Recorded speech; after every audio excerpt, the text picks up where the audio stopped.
Welcome back to Rev Endurance Sports and another edition of the REV Hot Seat. And if you don't know that term, it basically comes from time trialing. When someone sets a good time, they sit in the hot seat until someone else betters their time, and then they move on. So then they have to wait anxiously as every rider goes by. So today I have Tommy with me. And Tommy has been watching the our YouTube channel, and came to me for advice on several things, fueling, but many things. And he is now getting ready to ride across the United States. I'm in San Diego, and you're going to end up where? St. Augustine. St. Augustine, Florida. And so he's come in. I think you came in on Thursday. Yes. All right, so you came in on Thursday. Today is Sunday, and you leave Tomorrow morning. Tomorrow morning, yeah. So exciting times for this gentleman. So what we're going to do is just kind of go through, how we connected, go through his visit here in San Diego. Then I want to talk to him about where the idea came from, and he's also a motorcyclist, so we're going to talk a little bit about that. Where the idea came from for riding across the country, and then we'll talk a little bit about nuts and bolts about that trip. You ready? Sure. All right.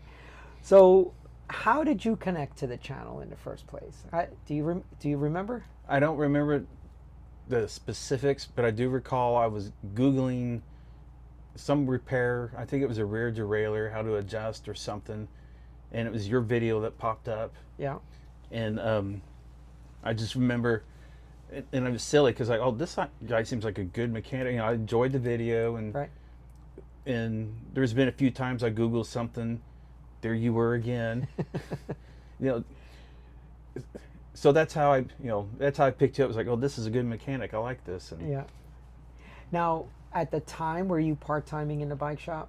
Not yet. All right. So you hadn't really been exposed to... Correct. Okay. All right. So that's how you came. And then I remember a video once where Jess and I were prepping the night before an endurance ride. And I mentioned to you, and I said, Thomas Southwood says he struggles with nutrition. And I'm like, look, just pick something you like and eat a lot of it. I mean, right. Yeah. And I remember, Jess and I were making little sandwiches the night before, and I remember, I wouldn't say calling you out sounds so negative, but mentioning you, and encouraging you to find something you liked, and then, if it's PB&J. That's actually my favorite. Is it? Yes. All right. So you make PB&Js, and then you just eat a lot of them just to keep your nutrition up. So that's how you connected to the channel. Tell me about your visit thus far in San Diego. I've loved every minute of it. I'm from Indiana, very flat, very little climbing. Yep. And this weekend has been a big eye-opener on what real climbing is, and the amount of feet that I climbed over the weekend probably equals to what I've done over the summer back home. Yeah. In Indiana. Yeah. Yeah, so and I did the rides in a very incremental format to kind of get your confidence up on climbing and descending, because that's that was a blast. Right. But initially you were a little bit cautious. Yep. And that's okay. It's important to go at your own pace with that. But yeah, we did, I don't know, like 1,800 feet or 2,500 feet and 13 miles the first day. Then we dropped back down to the shop. Then we did another rolling terrain type loop. Yep. Went down to the beach and showed them the beach and all that stuff. So that was good. And then Saturday was the big day. Oh, it was the best day. I took Tommy to Palomar Mountain, and Palomar Mountain's the way I do it's about a 5,000 foot climb, and in about 14 and a half miles. So it's a stout climb, and the weather was abysmal. How that happens here and how that happened in San Diego during his visit, I don't know. Raining, really cloudy, foggy, and Made it better. yeah, it made it epic. Visibility was nil, Oh, yes. and it was cold AF. Okay, so we've done hills, we've done mountains, we've done the beach, Yes. and then today we dipped your rear tire into the Pacific Ocean. Yes. Thank you. So we documented that. Yep. So you'll be good on that. Now, what I think Saturday we did, I mean, it was almost 8,000 feet of climbing on Saturday, and all of it's on the front end. Yes. Yeah, very front loaded ride. Like in the first 36 miles or so, we did 7,800 feet or something. Some silly All I thing. know is that the return took about like 5 minutes, and Yeah. Okay, so I mentioned in a previous video, and also I think in this one, that you do a lot of motorcycling. So tell us briefly about the Iron Butt Association, if I've named it properly. you did. It's simple. The easiest way to get in the Iron Butt Association is to do 1,000 miles in 24 hours documented. Okay. And that's your very basic, I'm in the club. Right. But there's tons of different rides that you could do. Yeah. I've got a pretty good sized list of rides that I've done. I've got a few that no one else has done. Nice. Tell us about one of them. 3 days, 3,000 miles, all inside Indianapolis city limits. And it was about a 20-mile loop. Oh my God! Traffic light. Well, a few lights, but a lot of traffic. So it was like a 20-mile loop over and over for 3,000 miles. That's insane. How many hours per day was that to get that done? God. About 18 hours a day, 19. In the saddle. No, I slept about 4 hours each night. So it was probably pushing 20 hours each day. Oh my goodness. And then I found a hotel just inside the city limits, so I never left the city limits. And each night, my wife met me at the hotel. Yeah. And she, packed food on my bike and filled up my hydration on the bike. Yeah. So you mentioned on the bike ride today you have 9 different motorcycles. Which bike do you choose for which event and why? That depends on what kind of riding. Exactly, right? This is why I have all these bikes here. Touring, sport. Yeah. It varies. I'm saying for the Iron Butt type of... Same. Oh, okay. The bulk, I've got they don't last long. I go through stages. Right now in the Iron Butt Association, I've got over 1 million miles, documented 1 million miles. So I'm at 1.2 million miles. Jesus, that is a lot of handlebar time. Yes. Wow. So Saddle time. I don't know what you'd call it. Saddle time. Yeah. Yep. So I go through stages. I get bored of one niche, and then I move on to something else, and I get bored with that. But usually it's like 200, 300,000 miles. I'm ready for something totally different. So I've done adventure bikes, sport touring bikes, cruisers. Yeah, you mentioned your Harley Road King earlier. Right now it's on the Road King. Yeah. And maybe it's getting older, but that one suits me pretty well, and I've stuck with that longer than any other type. That's interesting, yeah. But I miss my adventure bikes. Okay. Name an adventure bikes, just so I can visualize. Well, right now I've got a F650 BMW GS. Okay. But that's the little baby one. Right. Yeah, it's 650. Yep, but it does great. Yeah. I've had a V-Strom. Yeah. That V-Strom, it was a 650, and it had almost 200,000 miles on it before I got rid of that. And that thing's been to Alaska a couple of times. It's actually been the four corners: Alaska, Florida, California, Maine. Wow. Yeah, so you've got the experience of being on two wheels for 18 plus hours per day Yes. to get some of these awards and to get some of these accomplishments. Yeah. So when did you decide that, well, two wheels with the motor's too easy? I want to start pedaling a bike. That's actually been one of my dreams since I was a kid. And this ride has actually been that dream to pedal across the country. Mm-hmm. So it was always there. It's just now that I'm getting older, it's just been eating at me more and more that I really want to do it. And Yeah. Yeah. So when did you start riding endurance type riding? 2 years ago. 2 years. Yep. So I'm relatively fresh. Yeah. in that. Relatively new and fresh. Yep. So there's still a learning curve for you. Yes. Yeah. And all right, so 2 years ago, you decided to start doing endurance riding. When did the idea of riding across the country solidify? That was the purpose of starting doing some endurance riding. Okay. Um, So in other words, from the outset, okay, I want to ride my bike across the country. I'm going to start doing yes. endurance riding and really, really focusing on this. And let's see if it's achievable. Yes. Yeah. And that was 2 years ago. Now, this is the hard topics. Tell us about your health as much as you're comfortable with. Sure.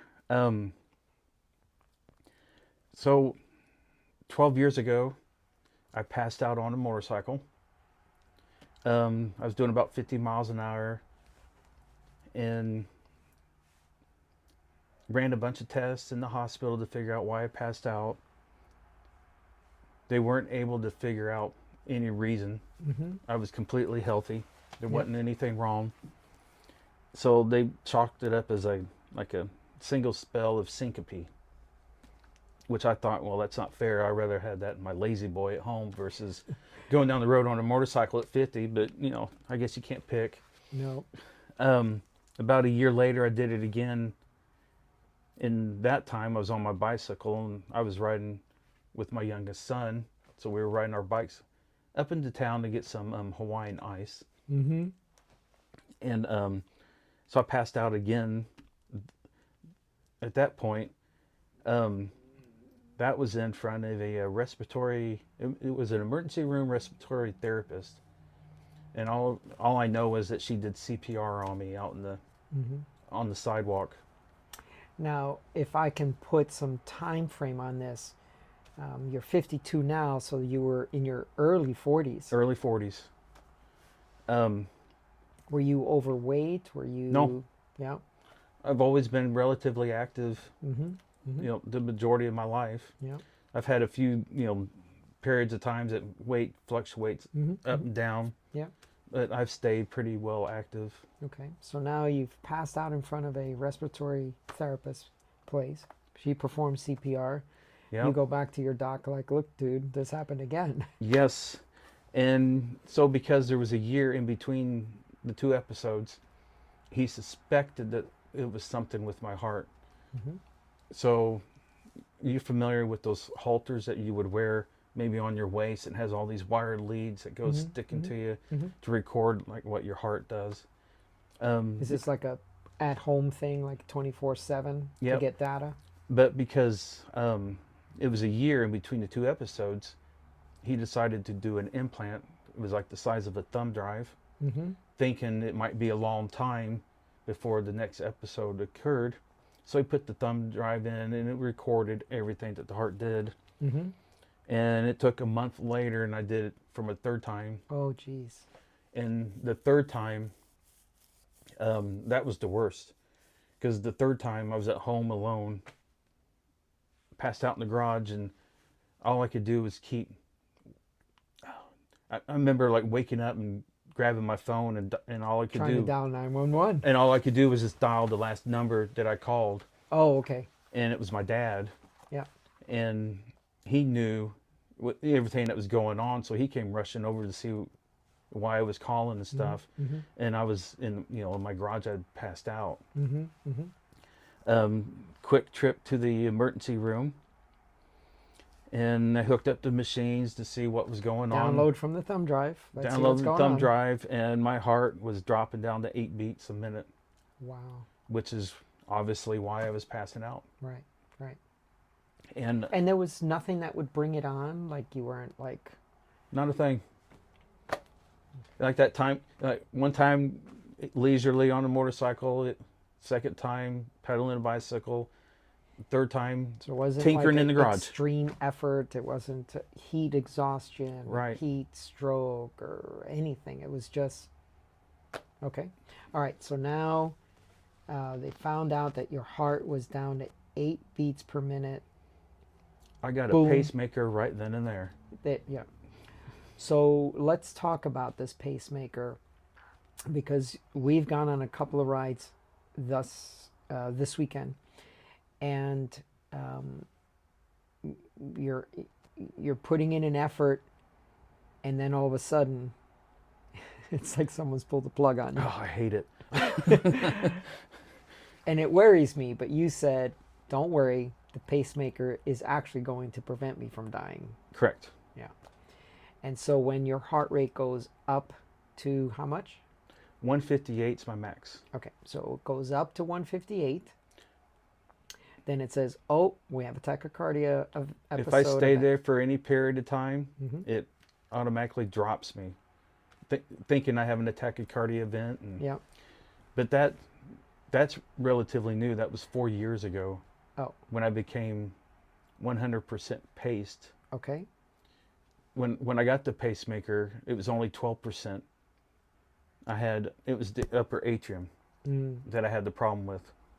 The doctor put in, the wire for the upper atrium, and he put one in the lower ventricle for future, just in case. While we're in here, let's stick the other wire in. Well, the future came, and the 100% is in the lower ventricle, and I'm still 12% in the upper.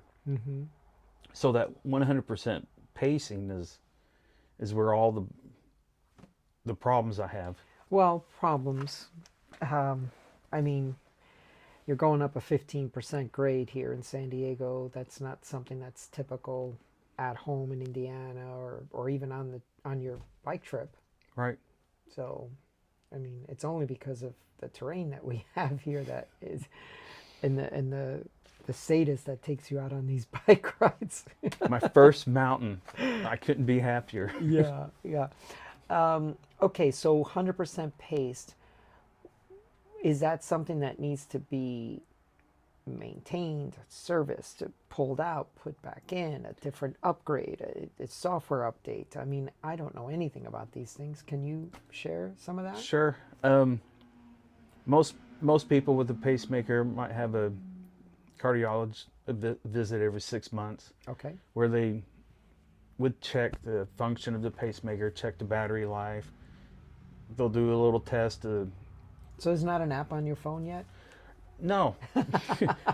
And I'm waiting for it because when I first got it, there used to be a little donut that sat over the pacemaker that connected to the computer, and then they could do everything. Now all I have to do is sit close to the computer, and they can manipulate so we're moving it. Along. So they'll deliberately raise my heart rate so they can watch it on the monitor, and they do that to check the wires, to check the health of the wires, make sure they're functioning properly, and then they could tell like the battery life of the pacemaker, which it varies. I've already had one changed, so I'm on my second pacemaker. Yeah. So what does the future look like for someone with a pacemaker? What is the standard of living or quality of life? I used to think I was going to be limited, but I see no limitation, to be honest. It's one of those things that my family was a little was very nervous about, Mm-hmm. because we had two different views on it. Mm-hmm. It's extreme, but I like to say that their view was more like me sitting on the couch and just waiting. And I was like, nah, ain't gonna happen. I'm just gonna Yeah. go out and, like everything's normal. Continue my life. Yes. Continue to live my life. All right. So we've had a second pacemaker change. When does this one get changed? Or you're on your second pacemaker. When will this one get changed out? Do you know? 7, 8 years. Okay. It All right. depends Yeah. on, well, being 100% paced. Mm-hmm. It's probably not going to last as long as the first one did. Right. Because 4 years ago is when I started, became 100% paced. So, Yeah. Yeah. so that probably shortened the life of the last one, because it was 2 years ago when I got the second pacemaker. Yeah. All right. So there's always these disclaimers when, oh, if you're going to join the gym, you should check with your doctor and da da da da da. Yes. You're about to ride across the country, unsupported. What does your cardiologist say? Or It's funny you should say does that. he even know? He knows, and Okay. it's funny you should ask. Okay. Well, we probably should back up, because there's Something? there's something that could Okay, that go would ahead. lead up to that. Okay, go ahead. I've got a problem that most people with a pacemaker do not have. Okay. Because you had to be special. Yeah, constantly. I wish it would quit sometimes. I'm grateful that doctor, that peace of mind to put that extra wire in for the lower ventricle. It would have worked better if he put 2 in, 1 for each ventricle. Oh, okay. Because the problem, and it's not his fault, it's just I'm just unlucky. Mm. The problem is, so most people, when their heart beats, their ventricles are going simultaneously. Mine, the right one gets zapped, and then split millisecond later, the left goes. So I'm running inefficiently. So no matter what I do, I'm running inefficiently, which that's when I discovered I was getting 100% pace, because I went to my cardiologist. I'm like, there's something going on. My energy's down. I'm slower. I like loss of power. There's something weird going on. And that's when I went to him and did a little look in, and it's like, yep, you're 100% pace now. And I was like, okay, which there's the inefficiency. But my problem is that wire that jolts, or not the wire that jolts, that electrical shock that jolts across from one chamber to the other is deteriorating my heart wall. Thought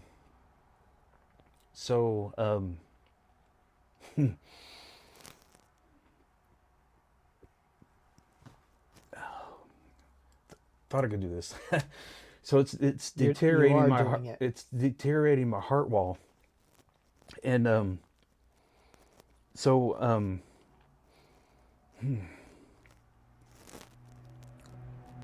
Just take a minute.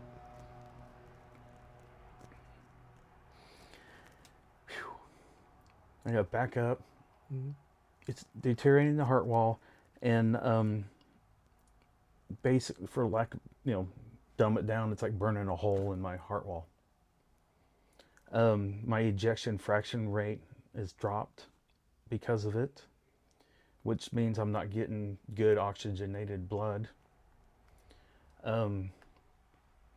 Which goes back to I've lost so much speed, I've lost so much power, and so the fix, lucky me, my cardiologist, he's one of a dozen doctors that can do the surgery. And the fix is not a simple one. The vein that the wire leads are in, they have to remove the wire leads. And to do that, they will have to use a laser to go into the vein, cut the scar tissue around the wire leads until they get down to the heart, give it a nice little tug, pull it off, and then using that that cavity or whatever, put three new wire leads in, one for the upper and then one for each ventricle. The problem with that is I have a couple of risk factors that put me at extreme. He guessed maybe a 30% survival for that surgery. So one thing I liked about him, he doesn't pull any punches. A lot of them, their bedside manner is sometimes hard, but if they're giving you the straight skinny all the time, then Yeah. So 30% chance for that Surviving their surgery to be successful, a successful outcome, but there's 100% chance that this hole in your it'll heart kill me. wall, yeah, that's coming. It's coming. The surgery would probably be a lot quicker than the hole in my heart. So just buying time, and I'm hoping that maybe when Doogie Howser graduates college and he's the genius that's going to figure this whole thing he'll out. figure something to fix it. The two risk factors: scar tissue, because I was 40 when I got the pacemaker. Scar tissue when you're younger is a lot tougher than when you're 80. When you're 80, it's like butter. So they could cut it out easier. Easier access to those leads. Yep. Plus, so being young and the amount of time that I've had the pacemaker, because the scar tissue is constantly building. Yeah. It's counterintuitive because you think, okay, because you were young when you got this going, that would be a better thing, but it's actually... It's not. It's not, right. Yeah. So, that visit, the doctor pretty much told my wife and I that get everything straight in your life. Get your affairs straightened. Get everything straightened. Yeah. And I just want to say that I have a very amazing, supportive wife. Because this has been a bucket list item. Yeah. And she's encouraged me to do this. Yeah. And you've been in contact with her a lot since you've been here. Yes. So I'm sure you're going to get a lot of positive vibes going east. Yep. Yeah. That's great. So what did my doctor think about this trip? Right. That's what I want to get to, because with all of these risk factors. So in April, well, before April, so January, February I saw the cardiologist, and because of the high risk of stuff, I've seen him every 2 months. And I saw him in February, and I told him some of the changes and stuff that I was feeling. And so he did an echocardiogram and wanted to do a couple other things. And he said, based on what I was saying, he was worried that stuff had deteriorated more. So, but at this time, I've been devoted about a year now to prepping for this ride. And so my wife and I, we took a short little vacation to Florida where we first met. And had a date where we first met. And so it was kind of a nice, uplifting experience. When I come back April, I see him again, and the doctor was almost in tears because I had improved. And so instead of like extremely borderline, we've got to do this surgery, I'm pulling away. And he gave me a hug. He was like almost in tears. And I asked him, I was like, do you think that bicycling this insane amount it helped me. And he's like, I don't know, but don't stop. Okay, good. And I was telling him about this trip and stuff. And so the funny thing, I was telling him about this trip. Like, this is my goal I want to do. Mhm. Like my bucket list item. And he was just in awe. And he goes, I'm getting free beer out of you. Because when I go have, a night out with my cardiologist doctor friends, friends, and we're all bragging about, like, whatever, patient that we have and stuff, I get to tell them about this You one up them. one guy that, that's gone out and done century rides, that did a 200-mile ride, Yeah. and now you're doing this. And he's like, keep going, because I'm getting free booze out of this. He's getting a lot of mileage out of you. There you go. Yeah. So let's talk a little bit about the trip. 30 days? How many days? 28 days. I 28 got to be days. back at work at the 28th. My goal is 21 days to do this. All right. And in those 21 days, what's your timetable? I want to be in this state by this day, this state, this state. How's that going? I'm going to have to look at the calendar. Okay. All right. Um, But you have some pretty hard and fast yes. dates that you need to be places because you got to be back. You got to Yes. be back at work. My goal is to be almost to the end of Texas in 2 weeks. Okay. What about lodging? How's that? What's the plan for that? I'm going to hotel it as much as possible. Mm-hmm. I've got an emergency sleeping bag with me, Mm-hmm. just in case I can't make it. Mm-hmm. But the ultimate goal is to have a hot shower bed for better recuperating Mm-hmm. for the next day. So if that means I'm doing a 150 or 200-mile day just to get to that spot, Mm-hmm. that's... And so you're just gonna roll up to the front desk and be like, Yep. "Do you have a room?" Pretty much. That's exactly how I'm doing it. Because how do you book a hotel when you don't know Yeah. the headwind or the weather? Or Yeah. Indeed. so if they don't have a room, maybe they'll let me crash in their lobby in the chair or something. Yeah. I hope. Yeah. Are you planning any rest days? Only if it's bad weather. Mm-hmm. Oh, just because I don't have the time. Mm-hmm. I got 4 weeks vacations, all I've got allotted to this. Mm-hmm. If I have rest days, it's going to be because I really needed it. Mm-hmm. But I'm going to hope that I don't need it, even if that meant that I had a 60-mile easy recovery kind of ride to the next hotel. Mm-hmm. Yeah. Time of day that you're riding, about 11 to 12 hours of daylight, give or take an hour. Goal is All of it? all of it. Twilight to twilight. Mm-hmm. I imagine there's going to be some times I'll be stuck at night getting Mm-hmm. to that hotel. Mm-hmm. So, that's why I've got the lights. And Yeah. the plan is to hit heavier mileage out west, where services are spread out farther, less traffic. The closer east I get, More the towns are closer to each other, and yes. And then then I could probably start cutting back on my daily mileage and avoid riding at Mhm. night in the dark.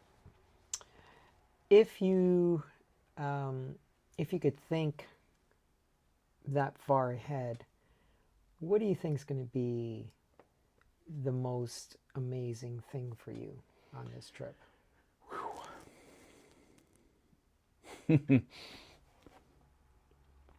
There's 3 things of this trip that I figure were going to be the highlights. Mm-hmm. Dipping the tires in both oceans. Mm-hmm. Texas, only because it's 1/3 of the route, and I imagine by the time I get finished with it, I'll be like, thank God it's done. 'Cause it's gonna like see something different now. Yeah. And the third was spending time out here. Yeah. And you've mentioned a few times that you want to do over on your time out here. So Yep. Bring Joanna out, and that'll be a good time for everybody.